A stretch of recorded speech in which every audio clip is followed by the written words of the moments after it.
Good morning. आज हम professor जेके मेहता के आर्थिक विचारों का अध्ययन करेंगे।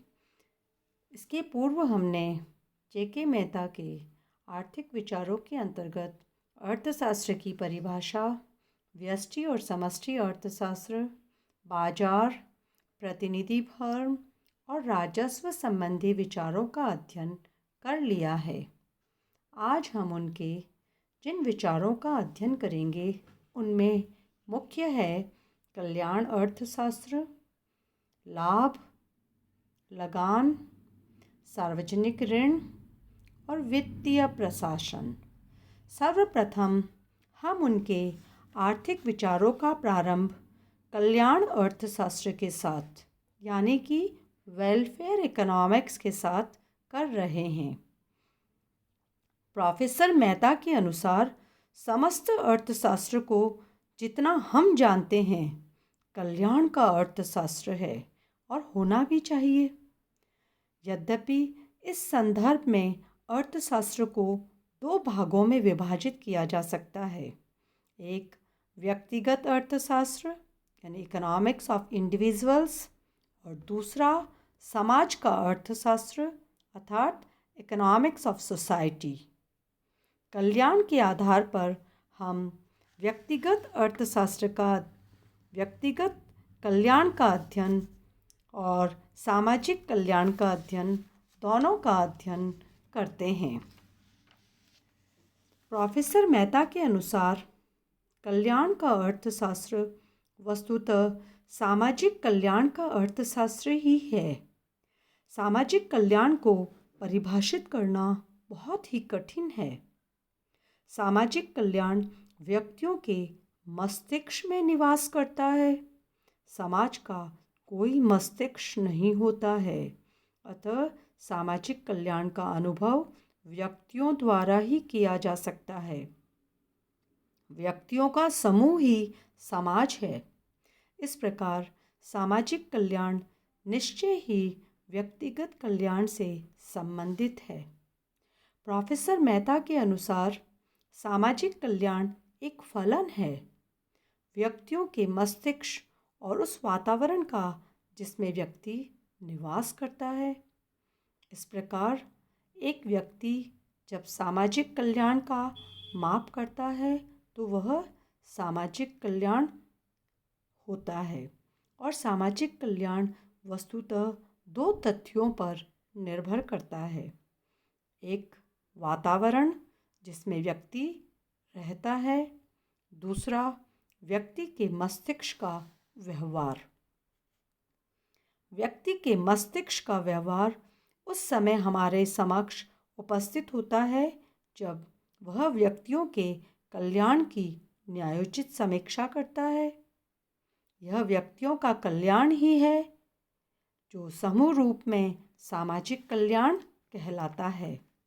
प्रोफेसर जेके मेहता के अनुसार सामाजिक कल्याण का माप विशुद्ध रूप से मानसिक व मनोवैज्ञानिक प्रक्रिया है, अतः इसका माप करना बहुत ही कठिन है। प्रोफेसर मेहता के अनुसार फिर भी यह एक उपयोगी अवधारणा है।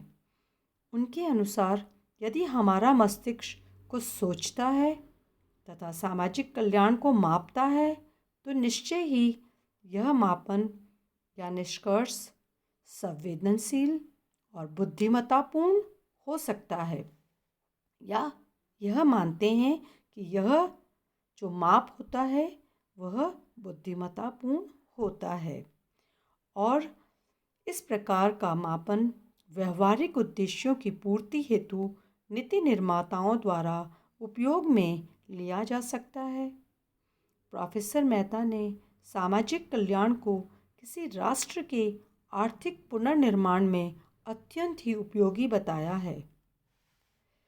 यह मस्तिष्क हमें यह बता सकता है कि विभिन्न संभव आर्थिक पुनर्गठन के स्वरूप में से कौन सा स्वरूप सामाजिक कल्याण के लिए सबसे अधिक वृद्धि करेगा। प्रोफेसर मेहता की दृष्टि में सामाजिक कल्याण के एक मानसिक व मनोवैज्ञानिक अवधारणा होने के कारण हम इसके लिए कोई वस्तुपरक माप तो नहीं दे सकते, लेकिन हम एक स्थिति के अंतर्गत सामाजिक कल्याण की तुलना दूसरी स्थिति से कर सकते हैं और यह बता सकते हैं कि किस प्रकार सामाजिक कल्याण अधिक उचित है या अधिक उपयोगी हो सकता है। प्रोफेसर मेहता के अनुसार मार्जिनल सोशल वेलफेयर क्या है, यह उन्होंने बताया है और इसे एक सार्थक उपयोगिता के रूप में परिभाषित किया है। हमें यह जानने की आवश्यकता है कि सीमांत सामाजिक कल्याण यानी कि मार्जिनल सोशल वेलफेयर धनात्मक है या ऋणात्मक। यदि सीमांत सामाजिक कल्याण धनात्मक है तो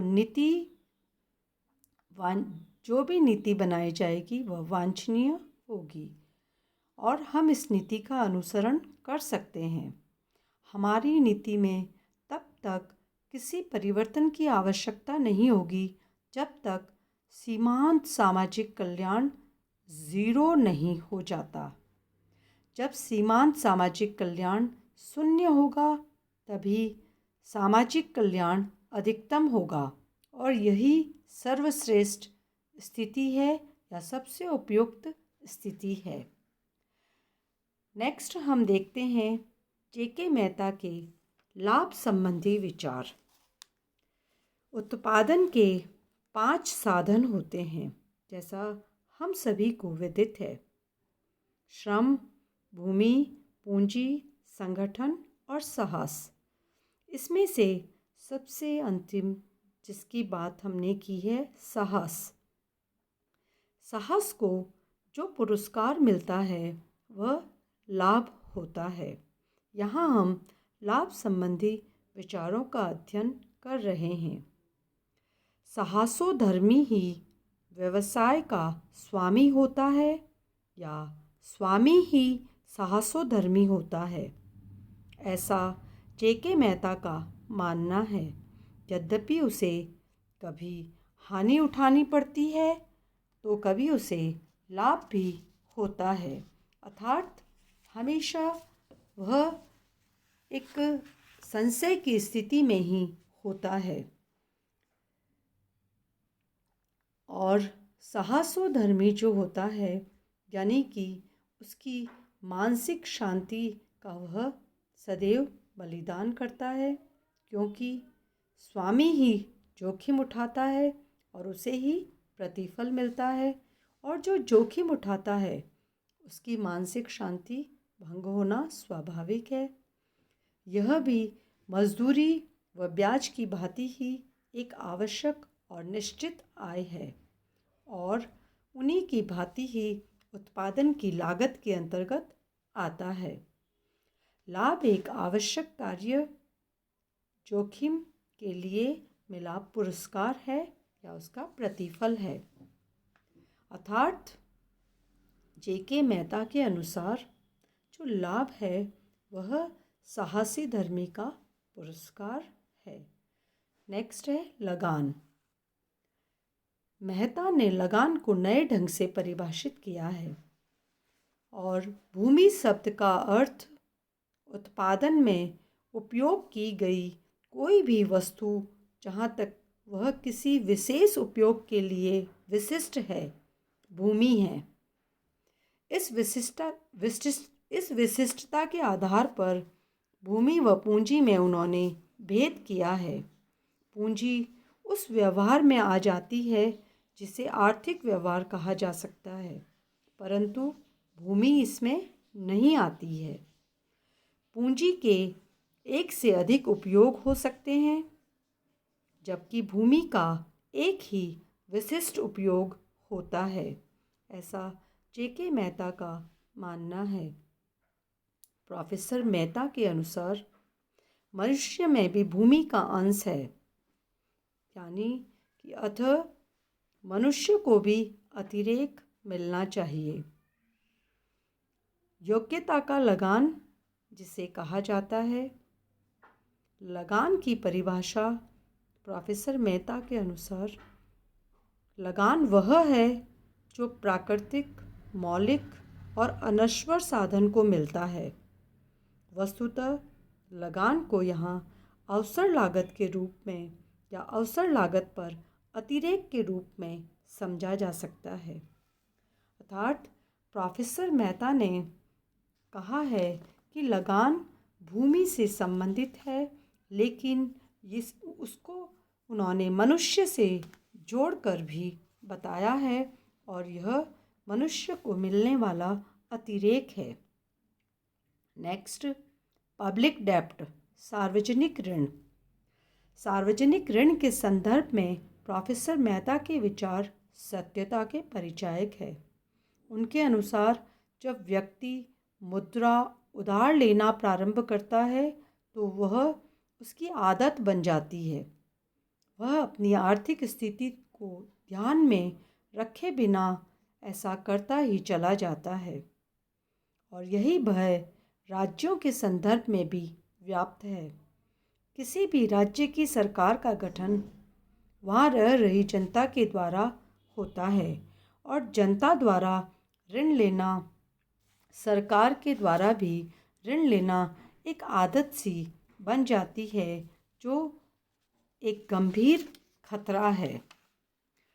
प्रोफेसर मेहता के अनुसार एक राष्ट्र का सार्वजनिक ऋण उसकी अर्थव्यवस्था को दो प्रकार से प्रभावित करता है।